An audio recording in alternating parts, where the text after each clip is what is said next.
Welcome to episode 1 of the Ulysses Unlocked podcast, where we analyze Ulysses by James Joyce one page at a time. Don't forget to subscribe and hit the like button. Okay, so moving on from that specific intro, welcome, curious learners, to the deep dive. Today, we're not just reading a book, are we?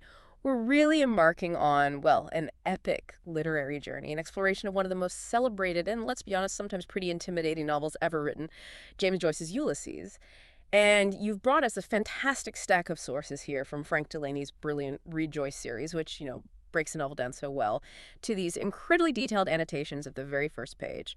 So our mission today really is to cut through that initial complexity, maybe give you those aha moments, a kind of shortcut, if you like, to understanding what makes Ulysses tick, starting right at the very beginning, page 1. Exactly. And what's so fascinating right from the get-go is that even these first lines, the very opening of Ulysses, they're just incredibly dense. They're packed with meaning, allusions, character introductions. I mean, they really set the stage for the entire work. Our sources give us this fantastic lens, not just to see what's happening in these opening paragraphs, but crucially, why? Why did Joyce choose these specific words, these particular characters? And what about these deep mythological echoes, these literary resonances they carry? Yeah, we're going to meet Buck Mulligan. The first major character will encounter Stephen Dedalus, who many might know from Portrait of the Artist. And we'll really dive into the immediate tensions and the big themes Joyce establishes, all within this first section, episode 1, Telemachus. It starts small, in this tower, but it expands so quickly. Right. And before we even get into the characters themselves, let's ground ourselves, time and place. Our sources highlight this incredibly specific kickoff point. Tuesday, June 16th, 1904, 8 o'clock in the morning, sharp. And the location, a Martello Tower at Sandy Cove, looking out over Dublin Bay. Now, for anyone who knows even a little bit about Joyce, that date, June 16th, it rings a very loud bell, doesn't it? Oh, absolutely. It's iconic. That specific date, June 16th, has completely transcended the novel itself. It's become this global literary celebration known as Bloomsday. Bloomsday, right. Celebrated everywhere. Exactly. All over the world, people commemorate this single 24-hour period during which all the events of Ulysses unfold. Just think about that for a second. This enormous, complex novel bursting with drama, philosophy, humor, sadness, all crammed into one ordinary day. It really elevates the mundane, doesn't it? That's Joyce's genius right there, finding the epic in the everyday. And on Bloomsday, people dress up in period costume, they do readings, they walk the routes through Dublin that Leopold Bloom takes, they even eat the foods mentioned in the book, kidney for breakfast, maybe a gorgonzola sandwich later on. It just shows the novel's incredible power to connect with people, to turn a fictional date into this living cultural event. And the setting, too, this Martello Tower, it's not just a random building. Tell us about that. No, not at all. It's equally loaded with meaning. Picture it, this squat, round stone fortress. These towers were actually built during the Napoleonic Wars. They were defensive structures along the coast, meant to spot invaders, symbols of defense, isolation. No military structures, basically. Right. But Joyce completely repurposes it. For Stephen Dedalus, who we'll meet shortly, it becomes less about physical defense and more, well, maybe a metaphor, a symbol of his own intellectual and emotional barriers, a place where he's sort of grappling with invasions of his own, Mulligan's presence, his own thoughts, his past. And it's a bit outside Dublin Center, isn't it? Yeah, the sources say some 5 miles southeast of the center of Dublin. That physical distance kind of mirrors Stephen's own psychological distance, perhaps. Yeah. His detachment from the city that's going to be the main stage for the novel. A city he seems to have a very complicated relationship with. Okay, so why should we, the listeners, care so much about this specific date and this specific tower? Is it just trivia? Oh, it's much more than trivia. It's absolutely fundamental. It's the anchor point for everything that follows. It's where the ordinary starts becoming extraordinary. It's the launch pad for this modern myth Joyce is building. Right, the myth. This brings us to Homer, doesn't it? Indeed, and this is maybe the first big aha moment for anyone tackling Ulysses. Joyce uses this very specific, very mundane date in this old military tower to immediately plunge us into the world of Homer's Odyssey. Our sources are explicit. This first episode is titled Telemachus. That's a direct, unmistakable link. Can you tell us more about how that works? How does that Greek parallel shape things right away? Absolutely. Let's really dig into these Homeric parallels because they are just crucial. They provide the framework for so much of the novel. So Stephen Dedalus, our young intellectual, He's cast as Telemachus. Telemachus, the son of Odysseus in the Odyssey. Exactly. In Homer's story, Odysseus has been gone for ages, 10 years trying to get home after the Trojan War. And back in Ithaca, young Telemachus is stuck at home. He's dealing with this horde of arrogant suitors who've basically invaded the palace. They're eating all the food, drinking all the wine, trying to pressure his mother, Penelope, into marrying one of them. They're parasites, really. Right, so Telemachus is this young man trying to find his feet, assert himself, figure out what happened to his dad, all while dealing with this chaos and disrespect. Precisely. And that comparison immediately colors how we see Stephen's situation right here in the tower. The suitor idea gets brought in straight away. Characters like Buck Mulligan, who we're about to meet, and Haynes and Deasy, who come in later in this episode. They are clearly meant to parallel those unwelcome, disruptive suitors from the Odyssey. Figures like Antinous and Eurymachus in Homer. The really nasty ones. Yes, exactly those types. Antinous was maybe the most arrogant, violent one. Eurymachus was smoother, more cunning, but just as bad. So thinking about Mulligan through that lens immediately sets up this dynamic of intrusion, disrespect, maybe even a kind of hostility surrounding Stephen. He's having to deal with their influence, just like Telemachus had to deal with the suitors undermining his household and threatening his mother. And Telemachus goes on a journey himself in the Odyssey, doesn't he? To find news of Odysseus. He does. That's his mission. He travels to Pylos and Sparta, talking to old heroes, trying to get clues about his father's fate. And that journey isn't just physical. It's about finding his identity, connecting with his heritage, finding purpose. And this strongly suggests Stephen's own wanderings may be more intellectual and emotional throughout this single day in Ulysses. So he's searching too. Absolutely. Searching for a spiritual father, perhaps, artistic freedom, guidance, a sense of belonging in a world that feels pretty fragmented and frankly hostile to him. Wow. So that epic structure is there right from page 1, giving these modern Dublin characters this ancient universal weight. Exactly. It tells you this isn't just one guy's story, it's a timeless human drama playing out. Okay, speaking of those suitors, with the stage now properly set, our sources just throw us right into the presence of Buck Mulligan. What an entrance. Frank Delaney's episode 1, we meet Buck Mulligan, really captures this explosive introduction. And that very first line of Ulysses, it's so iconic, so immediate. Stately, plump Buck Mulligan came from the stairhead. I mean, it's not a quiet start, is it? It's bold, theatrical almost. What picture does Joyce paint for us there? It's incredibly vivid, isn't it? Almost like you stepping onto a stage. Stately, plump. That juxtaposition is immediately striking. Stately suggests a kind of self-importance, maybe even a mock grandeur a la Gore, while plump adds this physical, perhaps indulgent quality. And what's he carrying? He's coming down the stairs carrying a bowl of lather on which a mirror and a razor lay crossed. Yeah. I mean, what a set of objects for a first appearance. It makes you stop and think, right? And then his yellow dressing gown, ungirdled, was sustained gently behind him by the mild morning air.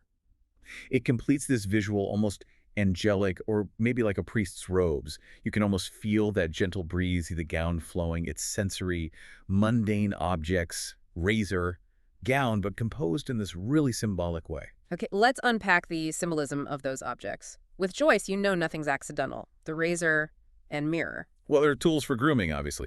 So they immediately hint at things like self-perception, maybe vanity, maybe a focus on the superficial. It's about how you construct yourself, how you present yourself to the world, a performance of identity, perhaps. And the fact they're crossed. Yes. That detail subtly suggests religious imagery, doesn't it? Like a crucifix, which, given what he does next, hints strongly at a kind of sacrilegious parody right away. And the lather itself suggests preparation, a ritual, turning a simple morning shave into something, well, ceremonial. And the yellow dressing gown? Yellow's often a loaded color. It really is. And our sources, particularly the Gifford annotations, dive into this. Yellow has so many potential meanings here. It's traditionally a betrayal, think Judas Iscariot. So that immediately casts a shadow, a hint of potential disloyalty over Mulligan. But it's not just negative. No, that's the complexity. It's also associated with the papacy, hinting at that mock spiritual authority we mentioned, also with the sun, suggesting vitality, prominence, with youth highlighting his energy, and even with the goldsmith linking him to craft or art, though maybe a superficial kind. Wow. So betrayal, the Pope, the sun, youth, craft, all bundled into one color. Exactly. That ambiguity immediately colors how we see Mulligan. Is he a betrayer? A priest figure? Just a vibrant young man? Maybe all of them at once. This layering of complex, even contradictory meanings right from the start is pure Joyce. It sets up a character who's far more complex than he first appears. And his actions immediately after appearing are just as theatrical, aren't they? Oh, completely. It's a performance. He doesn't just carry the bowl, he holds it aloft. It's a priestly gesture, not casual at all. And then, with this assumed gravity, he intones in Latin, Introibo ad altar Dei. Which means? I will go to the altar of God. Okay. And that's significant because It's not just some random Latin phrase he picked up. It's the very first line spoken by the priest at the beginning of the traditional Catholic Mass. wow. Okay. So he opens the novel basically by starting a fake mass. Precisely. And what Joyce is achieving there is, well, it's deliberately provocative, isn't it? Yeah. It's a parody, a mocking imitation of a deeply sacred ritual. Especially in Ireland in 1904. Absolutely. For that audience where Catholicism was so deeply embedded in society, this would have been instantly recognizable and, frankly, quite shocking. It sets a tone of irreverence, of sacrilege right from page 1. Joyce is immediately signaling his willingness to challenge religious authority. It forces you, the reader, to confront belief and ritual immediately. What's really sacred here? And he continues the performance, right? He climbs up onto the tower. Yes. He mounted the round gun rest, using part of this military tower as his makeshift altar, his stage. And then turning around, he blessed gravely thrice the tower, the surrounding land, and the awaking mountains. Gravely thrice, like a priest's blessing. Exactly. It's a clear burlesque of a religious benediction, turning this sacred act into a public spectacle, a piece of theater.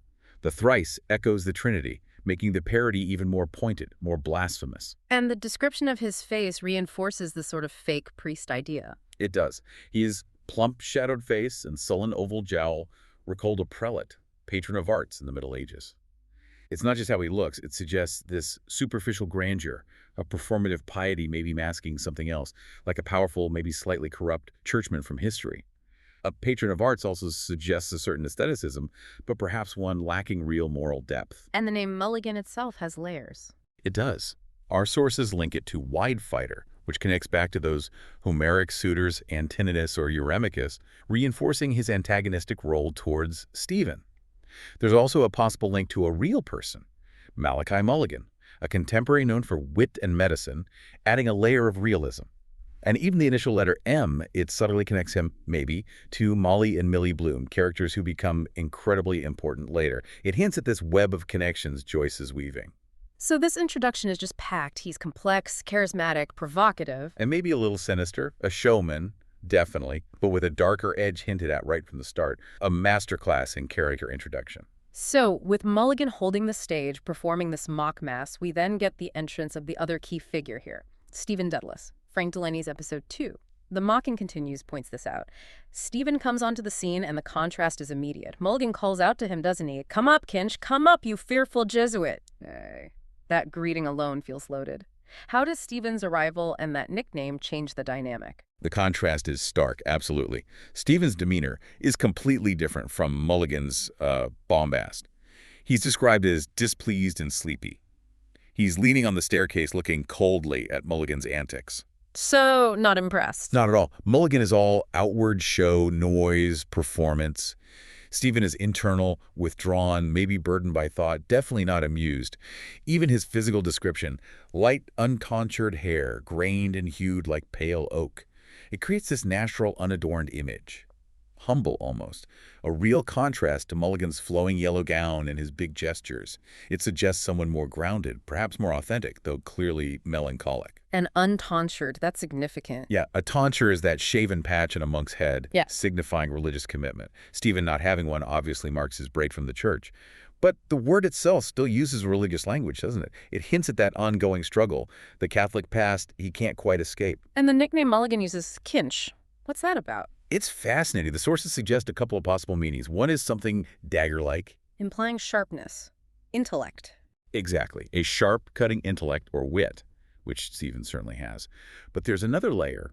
It might also connect to kind, the German word for child, or even kindlein, little child, maybe hinting at child of Christ. Ah, so dagger, sharp intellect, and a kind of burdened, maybe spiritual identity. Precisely.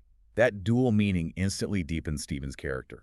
It hints at both his intellectual power and the spiritual vulnerability or weight he carries. It's typical Joyce, even a nickname is dense with meaning, foreshadowing Stephen's complex struggles. And Mulligan also calls him a fearful Jesuit. That's another loaded term. Incredibly loaded. The Jesuits, are famed for their intellectual rigor, their demanding education system, deeply influential in Irish Catholic life. So calling Stephen a fearful Jesuit does two things at once. It acknowledges his powerful intellect. But mocks him at the same time. Right. It subtly mocks his perceived fearfulness, or maybe his struggle to break free from that very intellectual, very Catholic background he was steeped in. It's a barb recognizing his smarts while maybe questioning his courage or conviction. And as Delaney's episode 3, Getting to Know Stephen, points out, Stephen's actual name is also incredibly significant. Stephen and Dedalus. Oh, hugely significant. These names are absolutely key. Chosen by Joyce with immense care, they carry profound symbolic weight. Let's start with Stephen. What's the connection there? Well, it links him directly to Saint Stephen, the proto-martyr. The first Christian martyr, stoned to death. That's the one. So that connection immediately brings in themes of suffering, witness, maybe intellectual or artistic martyrdom for Stephen Dedalus. Yeah. It suggests he's destined for some kind of sacrifice or persecution, maybe because of his artistic beliefs or his intellectual stance against the norms of his society. Wow. Heavy stuff for her first name. And Dedalus, that takes us to Greece, right? Straight into Greek mythology. Right.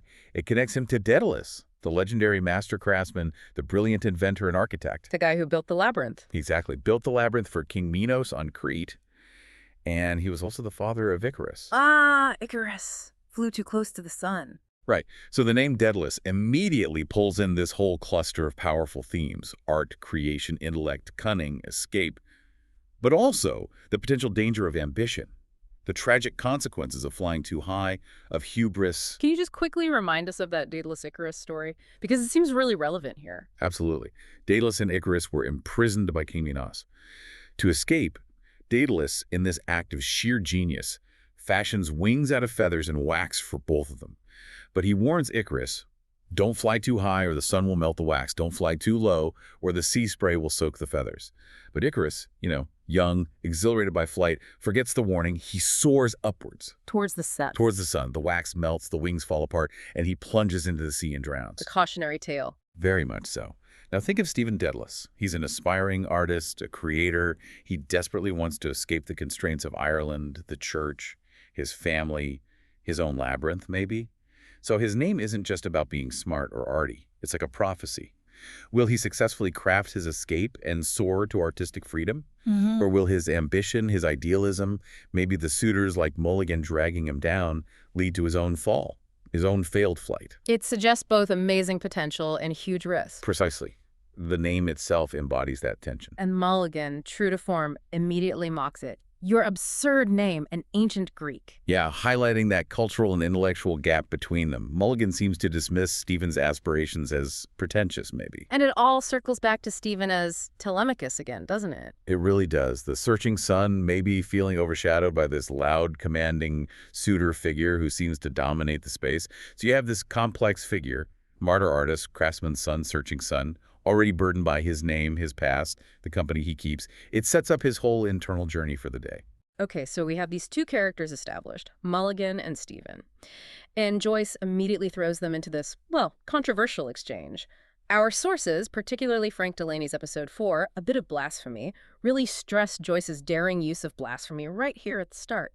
What exactly does Mulligan do and say that's considered so provocative, such a challenge to religious norms? Well, straight after calling Stephen up, Mulligan's actions are just shockingly irreverent. He bent towards him and made rapid crosses in the air, gurgling in his throat and shaking his head. Gurgling? Gurgling. It's not a respectful gesture. It's this grotesque parody, almost animalistic. A crude imitation of a blessing aimed right at Stephen, who we know is displeased. Stephen's reaction tells you everything. He's affronted, maybe used to it, but still clearly affected. It immediately establishes this conflict, Mulligan actively undermining Stephen's sensitivities. And then comes the speech, the genuine Christine bit. Yes, he adopts this mock preacher's tone and delivers this infamous line. For this, O dearly beloved, is the genuine Christine, body and soul and blood and owns. Blood and owns. Yeah, owns is a corruption of wounds. So blood and owns is a blasphemous oath, short for God's blood and wounds. Highly offensive. Okay. And genuine Christine, what's he parodying there? He's directly, sacrilegiously parodying the absolute core of the Catholic Mass, the doctrine of transubstantiation. Right, the belief that the bread and wine actually become the body and blood of Christ. Exactly. For devout Catholics, especially then, this wasn't just symbolic. It was a literal, miraculous transformation, the holiest moment. And Mulligan twists this profound mystery into this crude, materialistic joke. He continues, "Slow music, please. Shut your eyes, gents. One moment. A little trouble about those white corpuscles. Silence all." White corpuscles, where does that come from? That's the genius and the real shock, I think. He injects this sudden, jarring scientific language right into the parody of the sacred ritual.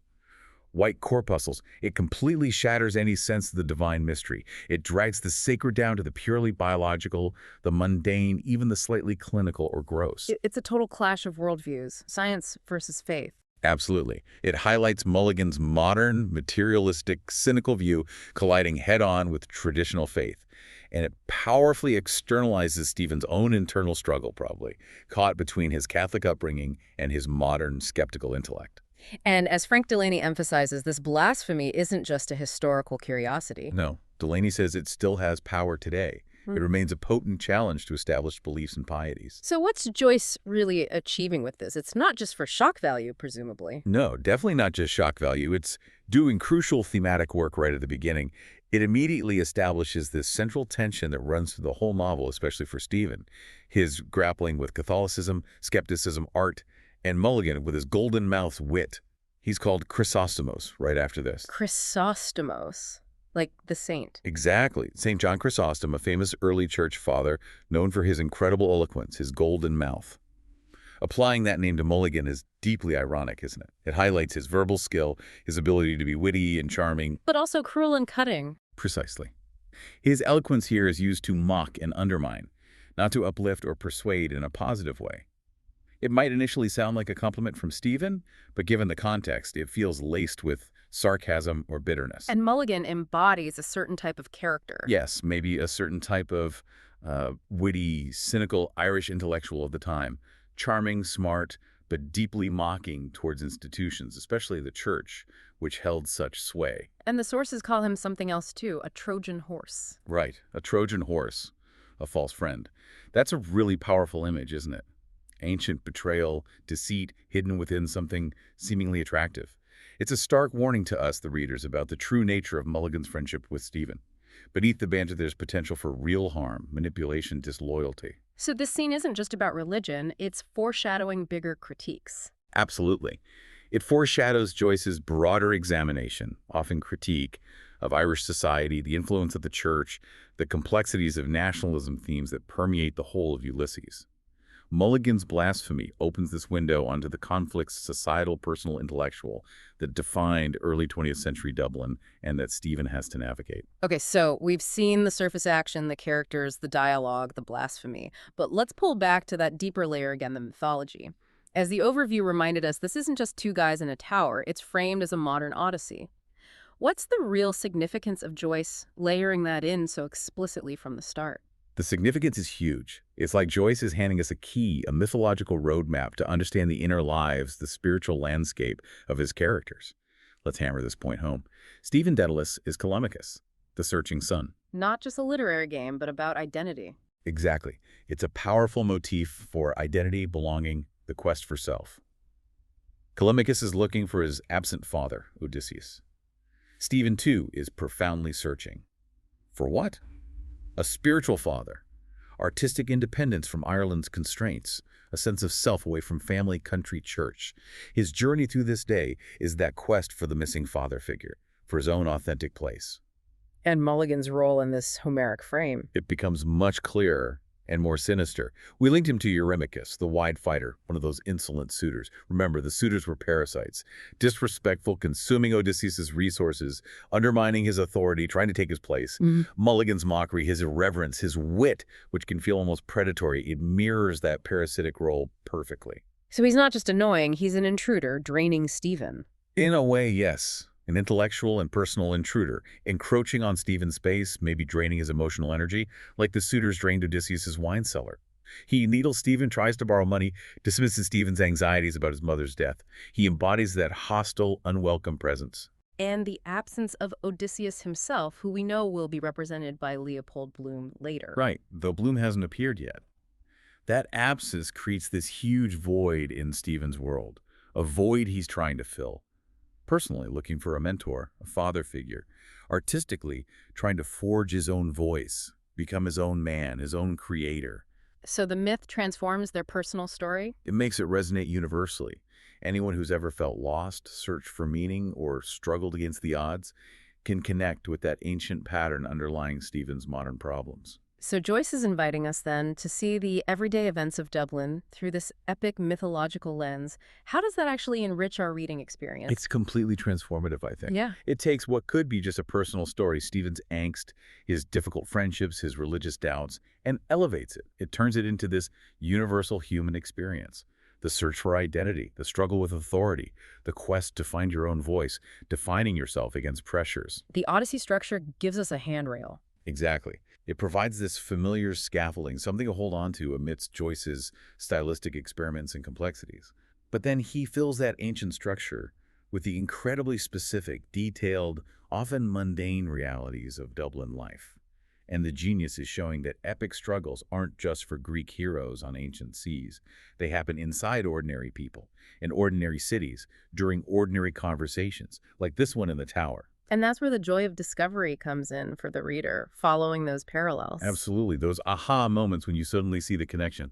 Mulligan isn't just being a jerk. He's Eurymachus. Yeah. That's incredibly satisfying. It makes you appreciate the incredible depth of Joyce's craft. And understanding these initial allusions, then, really is that shortcut to being well-informed. It unlocks the rest. It's a massive key, a kind of Rosetta Stone, like you said. It helps you navigate the complexity and really appreciate the artistry without just feeling lost. And it's interesting, you mentioned Delaney's commentary is rated clean. Yes, it's a neat contrast.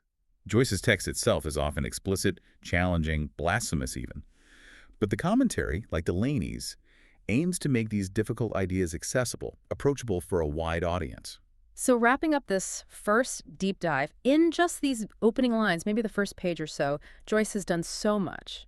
Introduced these two incredibly compelling characters, steeped them in mythology, thrown us headfirst into this world where the sacred is mocked, and these intellectual battles are already raging. He really has. This look at page one, thanks to our sources like Delaney and the annotations, it just reveals this incredibly complex tapestry, meaning tension, depth, it's all there from the start. It's a powerful reminder, isn't it, that even the most dense, maybe intimidating books can be unlocked if you examine them closely, line by line. Absolutely, layer upon layer of genius. Indeed. And we've seen how Buck Mulligan isn't just some witty, rude medical student. He's multifaceted, a mocker, a performer acting like a prelate, a suitor figure, even that ominous Trojan horse. And Stephen Dedalus, he's not just a moody intellectual. He's our modern Telemachus, searching. He's the struggling artist, the potential martyr, the craftsman's son carrying the weight of that name, Dedalus. That collision we talked about, sacred and profane, ancient and modern, personal and universal, it's already happening in full swing right here in these first moments. It sets the stage perfectly. So as we leave this initial scene, this Martello Tower overlooking Dublin Bay, maybe here's a final provocative thought for you, our listener, to mull over. If these opening lines, this very first page of Ulysses, are this meticulously crafted, this dense with meaning and allusion, what does that imply about the sheer scale of the journey we're undertaking through the rest of this monumental novel, page by page? How much more might we uncover about ourselves, about the human condition hidden within the ordinary, everyday details of a single Dublin day, seen through Joyce's unique, symbolic, and yes, challenging lens?